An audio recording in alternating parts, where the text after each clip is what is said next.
Our bodies require nutrition to maintain homeostasis, which is our body's internal balance. From the food we consume, our molecules that cells transport to start processes such as converting energy, digestion, and brain synapse. If one limits the amount of food for the body, organs can begin to suffer and function insignificantly. If this behavior continues, it can cause a shutdown of the body parts or worse, even death. What could cause these extremities are eating disorders, which are serious conditions related to persistent eating behaviors that negatively impact your health, your emotions, and your ability to function in important areas of life, as said by the website for the Mayo Clinic. Many people don't realize that eating disorders are more than binge eating or making oneself vomit. It's a mental disease where what the person sees they think is unappealing. So how an eating disorder is established, the types and symptoms, treatment options are so that if the time ever comes to help a friend, child, or stranger, they'll be able to comprehend what the individual is experiencing. How is an eating disorder established? Well, like most mental diseases such as OCD or ADHD, psychologists do not know the full explanation, but can understand that there are factors to make one more suggestible to having the disorder or disease. When everyone was little, they experienced body shaming from maybe a bully that called them too fat or too skinny. And these words create a sense of self-awareness that maybe the individual doesn't look normal in the eyes of others. The website for the National Institute of Mental Health explained that obsessions with food, body weight, and shape may also signal an eating disorder. By a person zoning in on these issues, it can lead to a road of low self-esteem and taking acts to alter one's looks. It can begin simply as losing weight or considering what they're putting into their bodies, but can spiral into worse things such as limited eating or causing oneself to vomit so they can lose weight unhealthily. It commences as harmless acts, but before the person realizes what they've done, they're stuck with the constant worry about their body weight and image.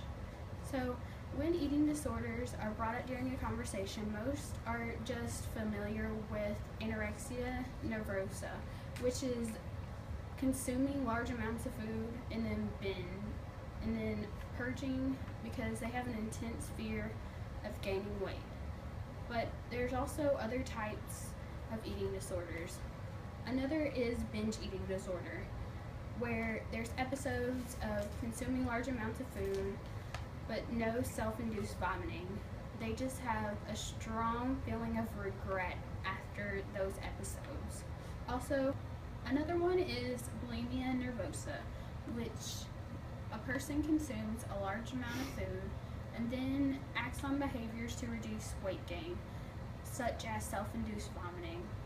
These people's self-esteem is concerned with their body image, and that kind of explains the reason for them wanting to condense their weight. There's also purging disorder, where there is self-induced vomiting, but not really the consuming of large amounts of food before the vomiting. Also, there is night eating syndrome, where there is excessive nighttime food consumption. Common symptoms of eating disorders are a self-esteem that's related to body image, weight, and size. They have an extreme weight loss, they have a problem keeping a normal weight, and they also have an intense fear of gaining weight. All of the information provided about the types and symptoms are from the website of the National Eating Disorder Association.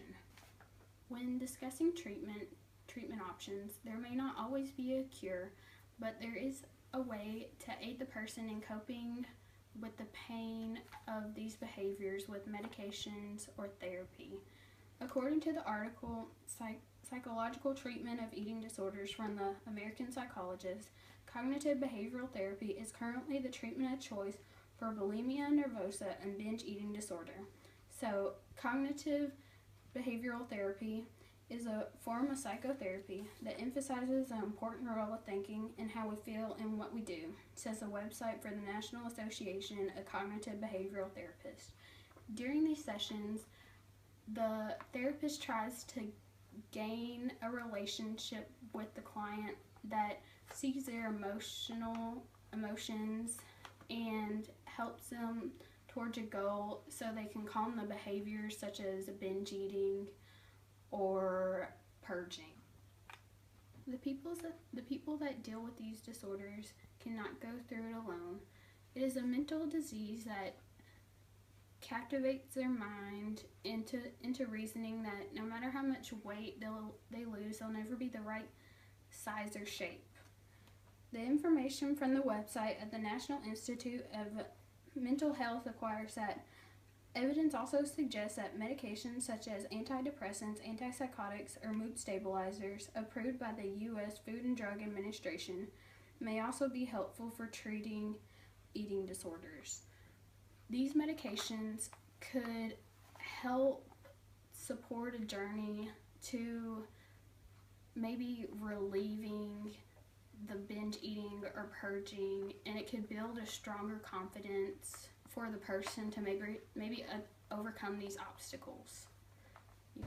These disorders can cause physical, mental, and emotional damage that cannot be treated easily or even cured. It can cause damage to the body and take a person's happiness away from them.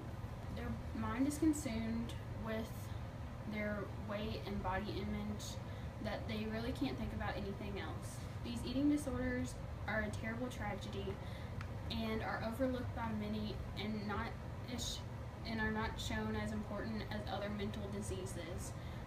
A person's life could be affected by these eating disorders, and they can't really help that the disorders cause them to have behaviors such as binge eating or purging, and they can't stop it whenever they like.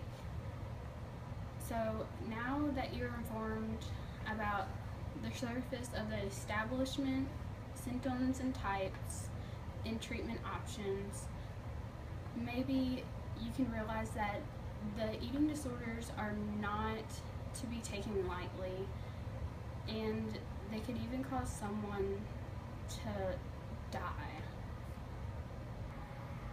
Thanks for the abstract.